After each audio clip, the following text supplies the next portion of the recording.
Señores y señoras, con el mayor placer daré mis conceptos en relación con el tema de esta noche titulado La unidad del hombre, si existe o no existe. En realidad, de verdad, tengo que afirmar en forma enfática que el hombre en sí mismo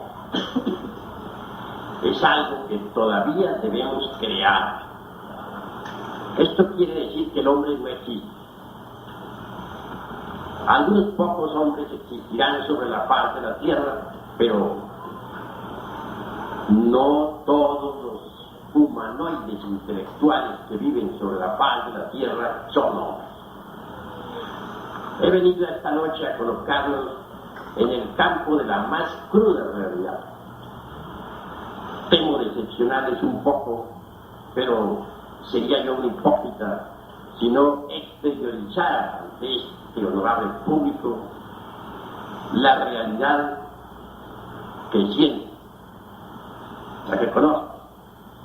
Creo que cada cual tiene plena libertad para exponer lo que sabe. Y yo, naturalmente, no tendré inconveniencia alguna en exponer lo que sé. Y eso es todo. Obviamente, el animal intelectual, repito, no es hombre. Para ser hombre, se necesita haber creado los cuerpos existenciales superiores del ser, haber disuelto el ego animal y haber aprendido a amar a la humanidad. Si colocamos a un animal intelectual frente a un hombre, veremos que físicamente se parece, mas si observamos su conducta psicológica, comprenderemos que es totalmente diferente. Así pues, con el mayor placer tomo la palabra para explicarles lo que se relaciona con la creación del hombre. El Sol está haciendo en estos momentos un experimento extraordinario.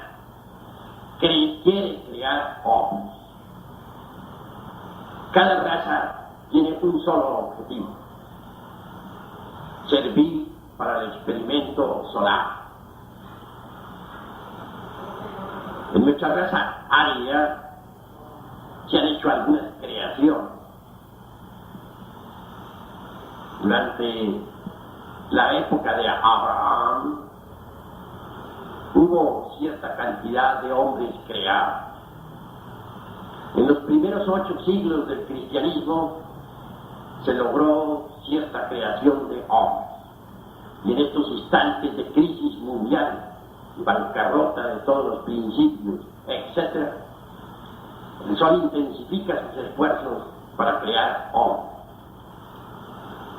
Incuestionablemente, el Sol ha depositado en nuestras glándulas sexuales los gérmenes para el hombre. Estos pueden desarrollarse o perderse definitivamente. No podemos garantizar que se desarrollen.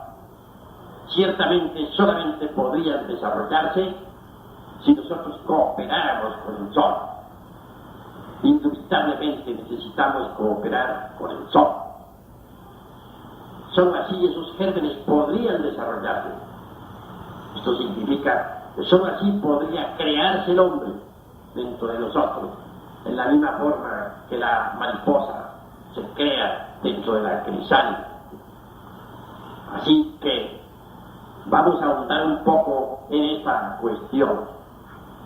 Las diversas escuelas de tipo pseudo-esoterista y pseudo-ocultista, kantianas en un cierto por ciento, basadas únicamente en el intelectualismo, incuestionablemente aseguran en forma enfática que todos los humanoides que pueblan la faz de la Tierra poseen los 7 cuerpos.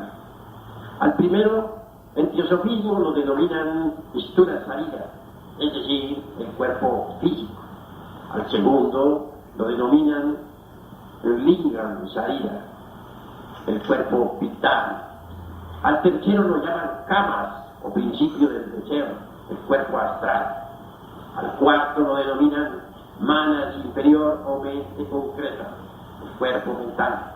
Al quinto lo denominan cuerpo causal, o cuerpo de la voluntad consciente. Al sexto lo denominan Buddhi, la conciencia superlativa y trascendental del ser. Al séptimo, Atma, el inefable. Más allá de estos 7 principios, como ya sabemos, se coloca al demiurgo, arquitecto del universo, al hombre. Bien, cuando uno desarrolla definitivamente la mente interior, descubre que tal concepto teosofista, etc., está equivocado. Ante todo, debo decirles en forma enfática que poseemos 3 mentes. A la primera la denominaríamos mente sensual. Esta elabora sus conceptos de contenido con los datos aportados por los 5 sentidos. Es obvio que esta mente no puede saber nada sobre la verdad, sobre lo real, sobre lo divinal, pues se limita exclusivamente a elaborar conceptos basados en las percepciones sensoriales externas. Ya don Emmanuel Kant, el filósofo de Königsberg, demostró en su obra titulada La crítica de la razón pura que la mente intelectual, es decir, la mente sensual, no puede saber en realidad de verdad nada sobre la verdad, sobre Dios, sobre lo divinal, sobre los misterios de la vida y de la muerte, etcétera, etcétera, etcétera. A esta primeramente se le conoce el esoterismo crístico con el nombre claro de levadura de los saduceos. Más allá tenemos la mente intermedia. Indubitablemente la mente intermedia contiene en sí misma las creencias religiosas. No nos pronunciamos en modo alguno contra las creencias religiosas, puesto que cada cual es muy libre de creer en lo que quiera. Sería cruel que nosotros nos pronunciáramos contra las creencias. Además, las religiones son perlas preciosas engarzadas en el hilo de oro de la divinidad. Únicamente enfatizamos la idea de que en la mente intermedia están depositadas las creencias.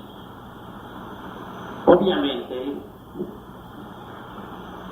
las gentes que se contentan exclusivamente con sus creencias no trabajan sobre sí mismas y por lo tanto están incapacitadas para una transformación radical. Asisten a sus cultos, etcétera, con mucha fe, con mucha devoción, pero no trabajan sobre sí mismos. Jesús el Cristo advierte diciendo: cuidaos de la levadura de los saduceos, es decir, de los materialistas, y de la levadura de los fariseos, es decir, de las gentes que tienen hermosas creencias, que estudian bellas doctrinas, que pertenecen a muy respetables instituciones, pero que en modo alguno trabajan sobre sí mismas para lograr un cambio radical psicológico. Mucho más allá de la mente intermedia está la mente interior. Obviamente, ni la mente sensual, ni tampoco la mente intermedia pueden conducirnos a lo real. Es decir, debemos cuidarnos de las doctrinas de los saduceos, materialistas, y de las doctrinas de los fariseos. Necesitamos abrir la mente interior. Y esto solamente es posible disolviendo el ego animal. Cuando la mente interior se abre, entonces se produce la iluminación. Indubitablemente, y es cierto y de toda verdad, La mente interior solamente funciona con los datos de la conciencia superlativa y trascendental del ser. Por eso es que la mente interior conoce, sabe por experiencia directa, está debidamente iluminada. Cuando uno ha abierto la mente interior, incuestionablemente puede verificar por sí mismo la cruda realidad de que el hombre, en el sentido general de la palabra, todavía no existe, es algo que hay que crear. En tanto no haya uno abierto la mente interior, se contentará con afirmaciones o negaciones, con tesis o con antítesis, pero no tendrá una experiencia directa sobre el hombre. Existen hermosas teorías dignas de respeto, pero eso no es la verdad. La verdad es lo desconocido de momento en momento, de instante en instante. En tanto no haya uno experimentado la verdad, indubitablemente permanece en estado subjetivo, inconsciente. Jesús el Cristo dijo: conoced la verdad y ella os hará libres. El mundo está lleno de teorías, de escuelas, de sectas, pero muy pocos son los que han experimentado eso que es lo real, eso que es la verdad, eso que está más allá del cuerpo, de los afectos y de la mente. La verdad no es cuestión de ideas. La idea que uno pueda tener sobre la verdad, por muy respetable que sea, no es la verdad. La verdad no es cuestión de opiniones. Las opiniones que uno pueda tener sobre la verdad no son la verdad. La verdad no es cuestión de concepto. Cualquier concepto, por muy sabio que nosotros tengamos sobre la verdad, no es la verdad. La verdad no es cuestión de componenda, de asociaciones, de política. La verdad es cuestión de experimentación directa, como cuando uno mete el dedo y se quema en la lumbre, y que solo abriendo la mente interior podemos descubrir la verdad, experimentarla por sí mismos, no a través de conceptos o de opiniones como se cree siempre directamente. Ahora bien, cuando uno ha abierto la mente interior, puede aprehender cualquier fenómeno de la naturaleza en forma íntegra, unitotal. Normalmente las gentes no pueden capturar la realidad de los fenómenos naturales. Investigan, sí, mucho, estudian, ¿verdad? Pero eso no es en modo alguno haber experimentado la verdad de ningún fenómeno. Para experimentar la verdad de cualquier fenómeno se necesita inevitablemente haber despertado la conciencia. Solo aquel que ha despertado conciencia ha abierto la mente interior. Solo aquel que ha abierto la mente interior tiene la conciencia despierta. Los procesos meramente intelectivos para aprender fenómenos resultan absurdos en un 100%. Necesitamos, pues, aprehender la verdad, cueste lo que cueste. Ahora bien, enjuiciando estas cosas a fondo, diré lo siguiente. Un hombre que haya abierto la mente interior es un hombre despierto. Tal hombre puede entonces verificar por sí mismo el realismo crudo de que todavía los seres humanos no poseen en verdad los cuerpos existenciales superiores del ser. Algunos los poseen, me refiero a los hombres verdaderos, pero no todos los hombres, no todos los humanoides intelectuales poseen los cuerpos existenciales superiores del ser. Hay que crear tales cuerpos, y ese es precisamente el experimento solar. Los gérmenes depositados en nuestras glándulas endócrinas sexuales deben desarrollarse definitivamente. pueden desarrollarse si cooperamos con el Sol. Urge ante todo la disponibilidad al hombre. Así como el cuerpo físico humano fue creado mediante la unión de Linga y Yoni de nuestros progenitores, así es, en verdad, la creación de todo cuerpo. Obviamente los cuerpos existenciales superiores del ser solamente se pueden crear mediante la energía creadora del tercer lobo. El sexo es sagrado. Quienes se pronuncian contra la energía creadora blasfeman contra el Espíritu Santo. Quienes se pronuncian contra la energía creadora son definitivamente ignorantes, enemigos del tercer lobo. Es mediante la energía creadora sabiamente transmutada y sublimada como podemos llegar a crear el cuerpo astral. Es mediante la energía creadora sabiamente transmutada y sublimada como podemos llegar a poseer el cuerpo mental. Es mediante la energía creadora sabiamente transmutada y sublimada como podemos llegar a tener el cuerpo de la voluntad consciente. En todo caso, los alquimistas medievales nos hablaron del mercurio de la filosofía secreta. Guardaron siempre bajo 7 sellos el secretum secretorum, ese sabio artificio mediante el cual es posible fabricar el mercurio para crear los cuerpos existenciales superiores del ser.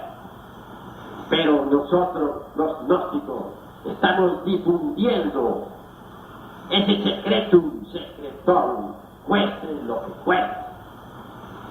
En nombre de la verdad diremos que solo mediante la transmutación del exiogeari, es decir, del ens seminis, que como dijera Paracelso, dentro de él se encuentra todo el ens virtutis del fuego, es posible la creación de los cuerpos existenciales superiores del ser.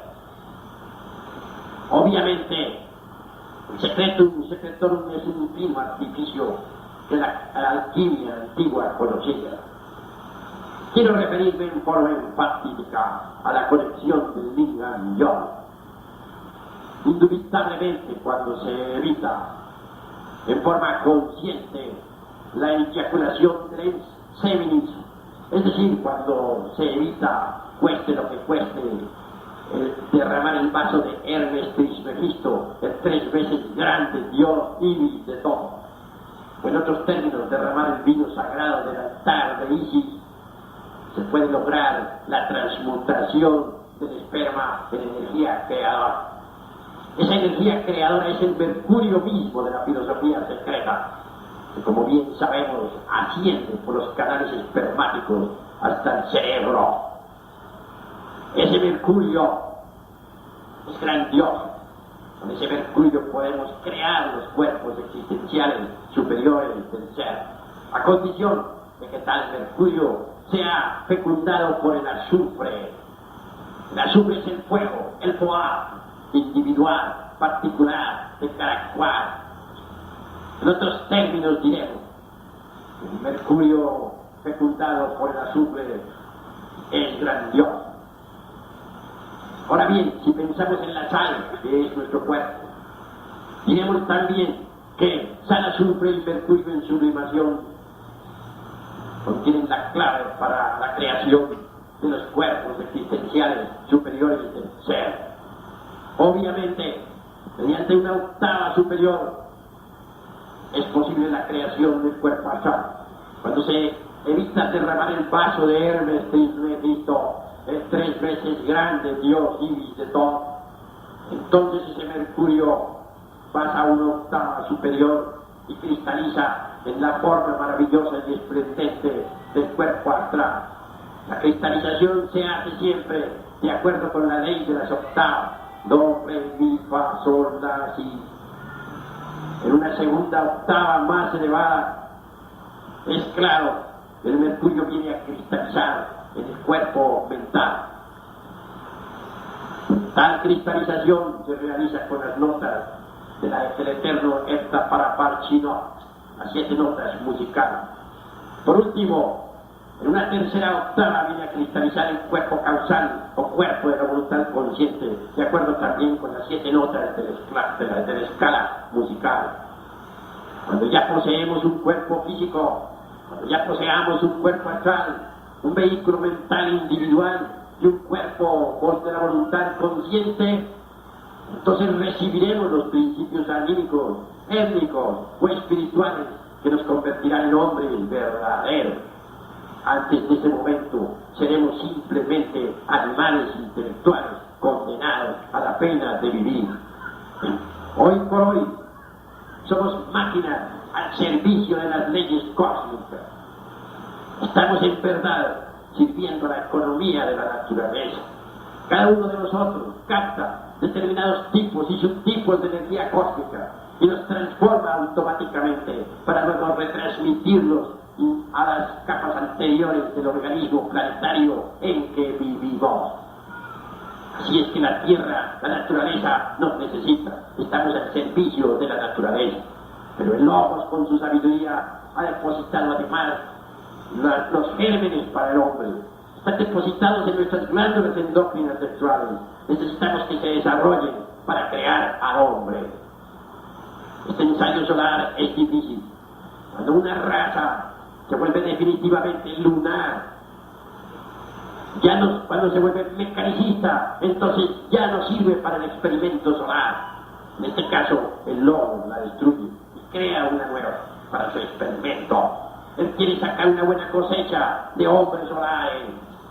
Él ha creado esta delgada y fina capa de la vida orgánica sobre la superficie del mundo, pero desea también una cosecha bien merecida de hombres solares, de hombres auténticos, que se asimilen de verdad la inteligencia solar.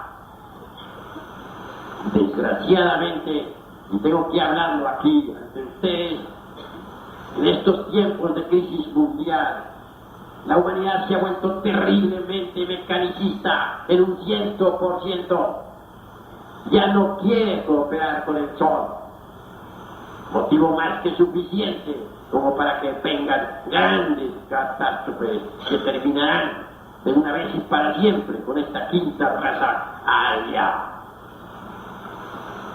Pues te quiero decirles a ustedes en forma clara que el Cosmos se acerca. Es un mundo gigantesco, enorme, pertenece al sistema solar destinado. Conforme ese gigantesco mundo se vaya acercando, se producirán acontecimientos extraordinarios en nuestro planeta Tierra.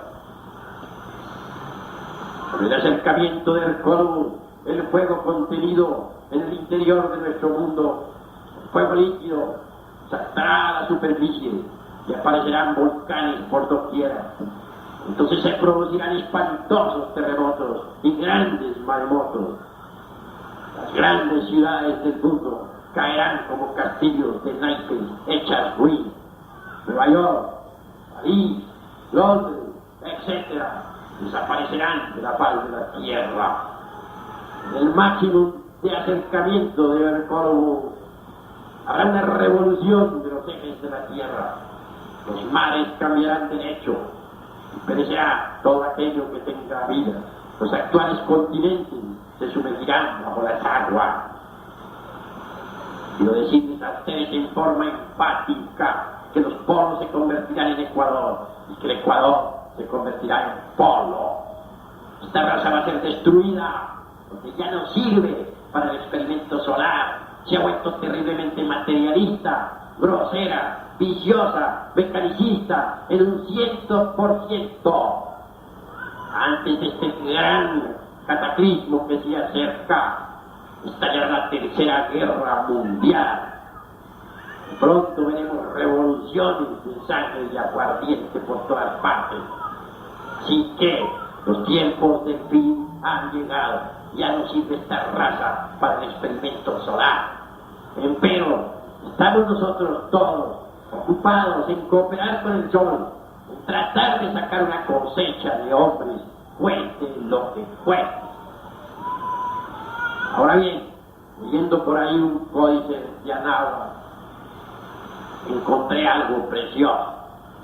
dicen nuestros antepasados mexicanos lo siguiente: los dioses crearon a los hombres de madera y después de haberlos creado, los fusionaron con la divinidad. Mas luego añade: no todos los hombres pueden fusionarse con la divinidad. Así que conviene saber que la creación de los cuerpos existenciales superiores del ser no es todo. Alguien podría convertirse en hombre y sin embargo no lograr la fusión, la integración con la divinidad. Para poder integrarse con lo divinal, con el logoy interior profundo, se necesita indispensablemente eliminar el ego animal. Mucho se le ha rendido culto al yo, al mí mismo, al sí mismo. Quienes han conseguido abrir la mente interior saben por experiencia directa, vívida, que el yo no posee una verdadera individualidad definida. Es más bien un compuesto de elementos inhumanos que llevamos en nuestro interior. El yo es múltiple. Los tibetanos nos hablan de los agregados psíquicos personificando errores. Jesús, el Cristo, dice el Evangelio, arrojó del cuerpo de la Magdalena 7 demonios: ira, codicia, lujuria, envidia, orgullo, pereza, gula. Estos 7 son cabeza de legión, porque como dijera Virgilio, el poeta de Mantua, en la Eneida, aunque tuviéramos 1000 bocas para hablar y para dar de acero, no alcanzaríamos a enumerar todos nuestros defectos cabalmente. Así pues, yo estoy de acuerdo con lo que dice el Evangelio crístico en el caso del poseso aquel que decía: ¿qué tiene que ver con nosotros Jesús de Nazaret? Cuando se le interrogó sobre su nombre, dijo: mi verdadero nombre es Legión. Todos nuestros defectos psicológicos están personificados por los agregados psíquicos, por un conjunto de elementos indeseables. Llamémosles esta noche yo o yoes, para hablar más claro. Dentro de nuestra persona, pues, hay muchos yoes, no un solo yo. Dentro de nuestra persona hay muchas personas, porque cada persona porque nuestra persona está al servicio de esas personas. Esos yoes son personas que viven dentro de nuestra persona: ira, codicia, lujuria, etcétera, etcétera, etcétera. ¿Cómo puede haber unicidad dentro del pobre animal intelectual equivocadamente llamado hombre, cuando dentro vive toda una legión de yoes que riñen entre sí? Ahora nos explicaremos por qué estamos llenos de tremendas contradicciones psicológicas.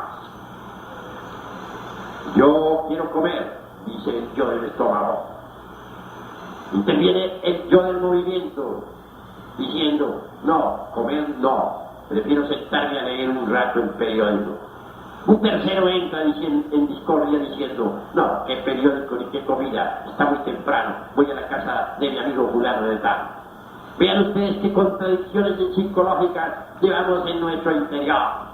¿Cuál es la unidad del así llamado hombre?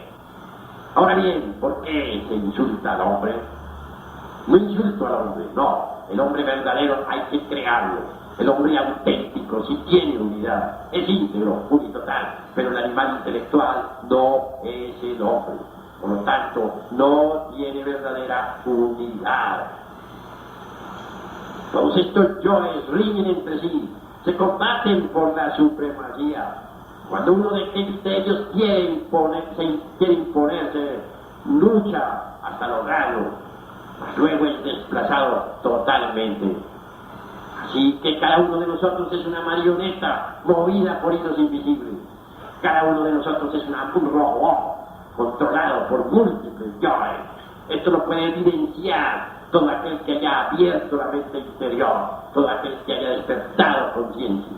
No podría refutarse esto basado meramente en creencias, o en sofismas de distracción, o en respetables volúmenes, o en conceptos intelectuales de cualquier especie que estos fuesen. Se necesita haber despertado la conciencia para poder hablar.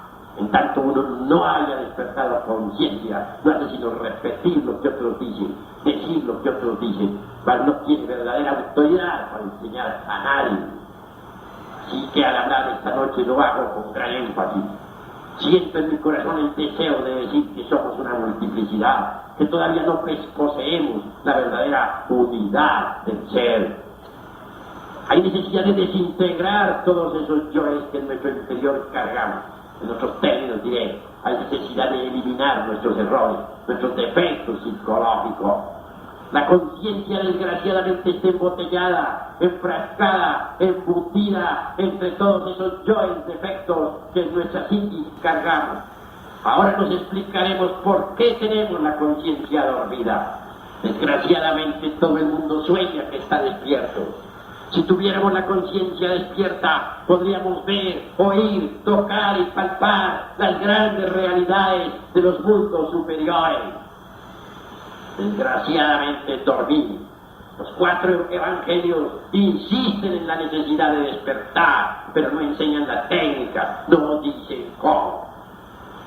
Obviamente necesitamos disolver el yo de la psicología. Solo así podrá lograrse el despertar de la conciencia. En todo caso se necesita de una didáctica, de una técnica psicológica, si se quiere lograr la disolución de los diversos elementos inhumanos que en nuestro interior cargamos. La vida práctica es realmente el gimnasio psicológico donde podemos autodescubrirnos, en relación con nuestros amigos, en relación con nuestros hermanos, en relación con los compañeros de trabajo, en la calle, en la casa, etcétera, etcétera, etcétera. Los defectos que llevamos escondidos afloran espontáneamente. Y si estamos alertas y vigilantes, como el vigía en una época de guerra, entonces los vemos.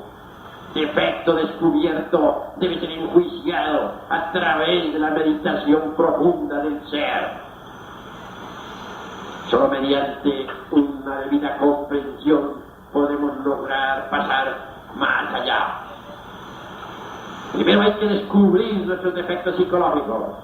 Segundo, hay que comprenderlos en todos los niveles de la mente. Tercero, hay que desintegrarlo. Si nosotros comprendiéramos exclusivamente tal o cual defecto psicológico, personificado por tal o cual yo, o agregado psíquico, como se dice en el Tíbet, y no lo elimináramos o desintegráramos, entonces este continuaría indubitablemente existiendo a nuestro alrededor como demonio tentador, aguardando el instante preciso para acomodarse en los 5 cilindros de la máquina orgánica.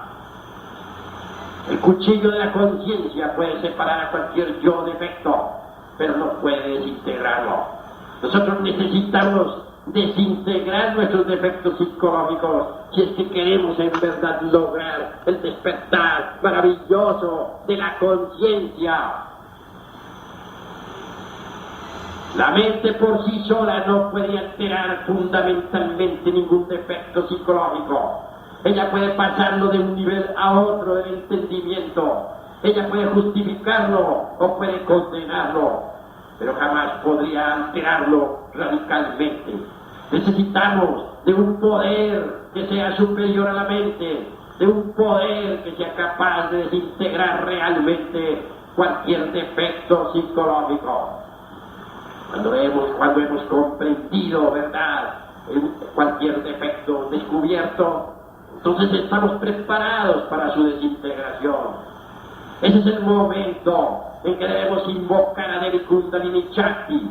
Solo ella, la madre cósmica, solo ella, la cobra sagrada de los antiguos misterios, solo ella podrá reducir a polvareda cósmica cualquier defecto psicológico.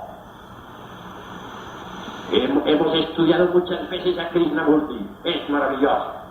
Indubitablemente, él hace un llamado a las gentes para la disolución del yo. pero su técnica en el fondo resulta un fracaso, porque se olvida de la Madre Divina Kundalini. El hijo ingrato no progresa en estos estudios. Uno tiene que aprender a adorar, a amar a su Divina Madre Cósmica. Yogananda habla claramente de la Madre Cósmica Divinal. Así enseña que cada uno de nosotros tiene su Madre Cósmica particular. Esta es una variante de nuestro propio ser, pero derivado. Ella es, lo que siempre ha sido y lo que siempre será. Ella es la serpiente ígnea de nuestros mágicos poderes, que debe salir de entre el chakra coxígeo, ascender por la médula espinal hasta el cerebro. Así pues, desintegrar los elementos indeseables que en nuestro interior cargamos es indispensable si queremos conseguir la unión con lo divinal. Así nosotros únicamente creáramos los cuerpos existenciales superiores del ser y no elimináramos los elementos indeseables que constituyen el ego, indubitablemente nos convertiríamos en Hanashmusen con doble centro de gravedad. Ahora se explicarán ustedes por qué ha existido en el mundo siempre una gran cosecha de Hanashmusen.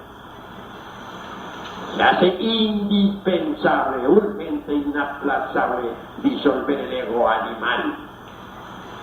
Solo así, el que haya creado los cuerpos existenciales superiores del ser, es decir, aquel que se haya convertido en hombre de verdad, podrá lograr la fusión con la divinidad. Nos faltaría un tercer factor, sin el cual no es posible avanzar en la senda que conduce a la liberación final. Quiero referirme al sacrificio por la humanidad.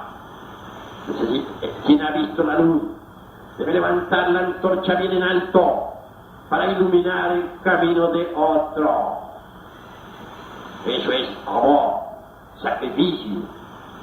Necesitamos subir al ara del supremo sacrificio por la humanidad y enseñar el camino verdadero que conducirá a la liberación final.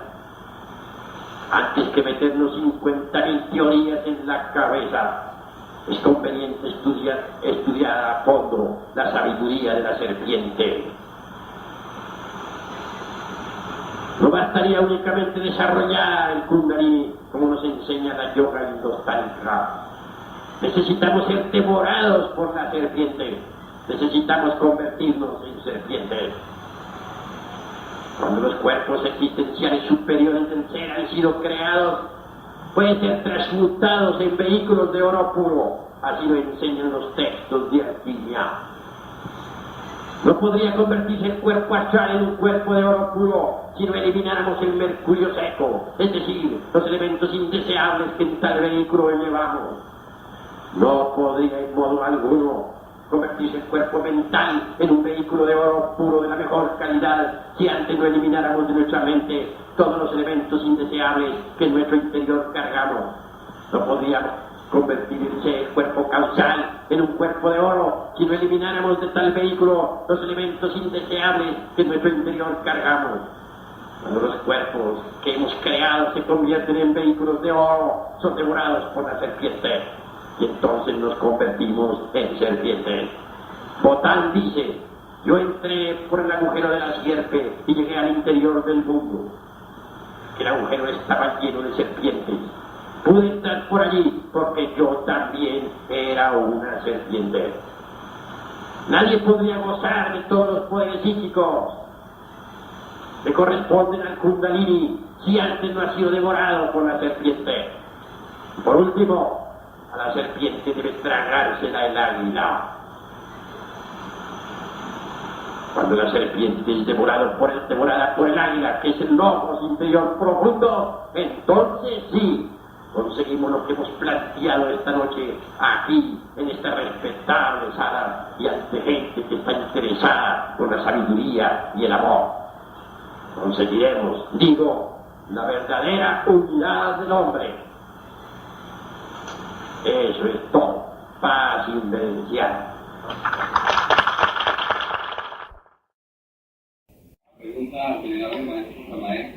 sirven los cuerpos existenciales del ser? Con el mayor gusto contestaré a esta pregunta que sale del auditorio. Obviamente, nadie podría, después de la muerte, tener una verdadera realidad si no poseyese un cuerpo astral. Desgraciadamente, las gentes no poseen tal cuerpo. La muerte es una resta enterrada. Cuando llega la hora de la muerte, lo único que continúan son los valores, positivos, negativos, buenos o malos, etcétera, etcétera, etcétera. Pero, ¿qué se hizo después de la muerte? La personalidad de aquella que teníamos, la del amigo, la del hermano, la del ser querido, ¿dónde ha quedado? Que continúa el nombre de la verdad.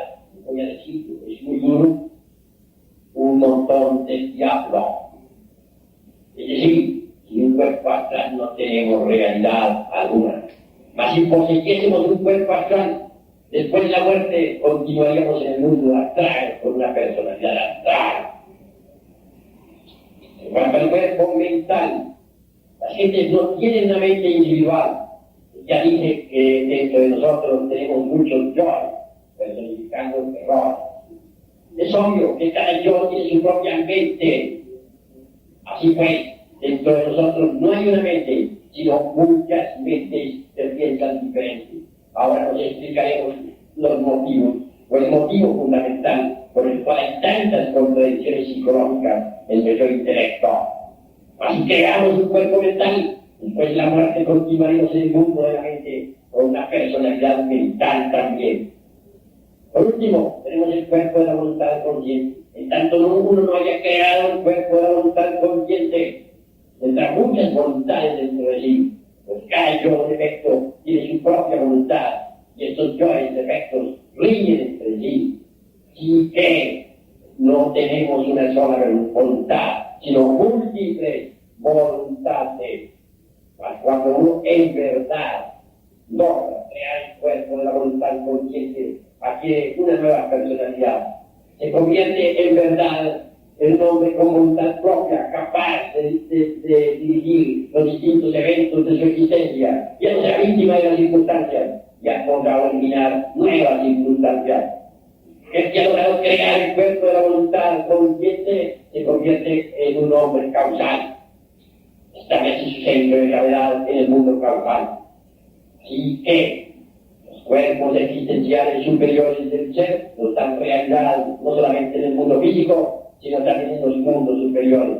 Nos convierten en hombres en el sentido más completo de la palabra. Un poquito más de preguntas, porque en realidad es muy brillante, pero no. El principio de la contradicción. El principio de la contradicción. En el mundo macrocósmico y en el mundo microcósmico. El principio de la contradicción que está en nosotros mismos. En la teoría atómica, diferentes átomos, cargas diferentes. Este principio de la contradicción lleva a los cuerpos de la naturaleza a chocar entre sí, pero este choque no es fatal, este choque se transmuta en progreso.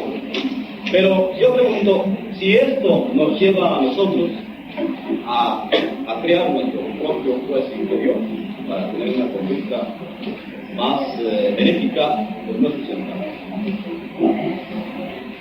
Con el mayor gusto responderé algo sobre eso. Procuraré ser breve porque veo que el tiempo ya nos ha contado. En realidad, en verdad, la unidad del hombre es el ser. El ser es el ser. La razón de ser del ser es el mismo ser. En tanto no hayamos disuelto el ego animal en el cual se encuentran los principios vitales de toda contradicción, la unidad del hombre será imposible. Solamente muriendo en sí mismo, hablo desde el punto de vista psicológico, podrá realmente encarnar en nosotros el ser. Solo el ser puede darnos una auténtica y legítima unidad. Eso es todo.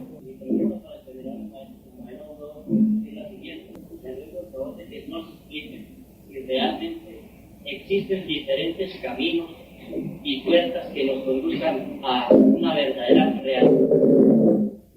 Con el mayor gusto contestaré esta pregunta que sale del auditorio. Jesús el Cristo dijo: angosta es la puerta y estrecho el camino que nos conduce a la luz, y muy pocos son los que lo hallan. Desafortunadamente todo el mundo cree que ya está en el camino, lo cual es falso. Incuestionablemente, nosotros salimos del Edén por la puerta del sexo, y solo por esa puerta podemos volver al Edén.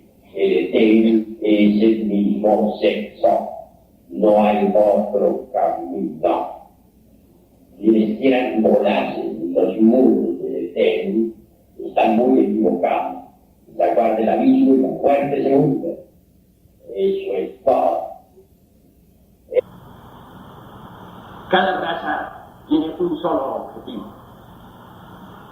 servir para el experimento solar. En nuestra raza aria se han hecho algunas creaciones. Durante la época de Abraham hubo cierta cantidad de hombres creados. En los primeros 8 siglos del cristianismo se logró cierta creación de hombres. Y en estos instantes de crisis mundial, bancarrota de todos los principios, etc., el sol intensifica sus esfuerzos para crear hombres.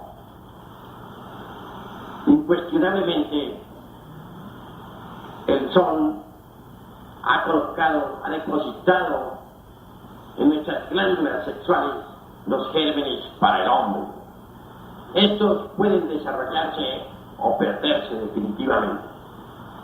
No podemos garantizar que se desarrollen. Ciertamente solamente podrían desarrollarse si nosotros cooperáramos con el sol. Indubitablemente necesitamos cooperar con el sol. La que conozco. Creo que cada cual tiene plena libertad para exponer lo que sabe. Y yo, naturalmente, no tendré inconveniencia alguna en exponer lo que sé. Y eso es todo. Obviamente, el animal intelectual, repito, no es hombre. Para ser hombre, se necesita haber creado los cuerpos existenciales superiores del ser, haber disuelto el ego animal y haber aprendido a amar a la humanidad. Si colocamos a un animal intelectual frente a un hombre, veremos que físicamente se parece, mas si observamos su conducta psicológica, comprenderemos que es totalmente diferente. Así pues, con el mayor placer tomo la palabra para explicarles lo que se relaciona con la creación del hombre. El sol está haciendo en estos momentos un experimento extraordinario. Quiere crear hombres.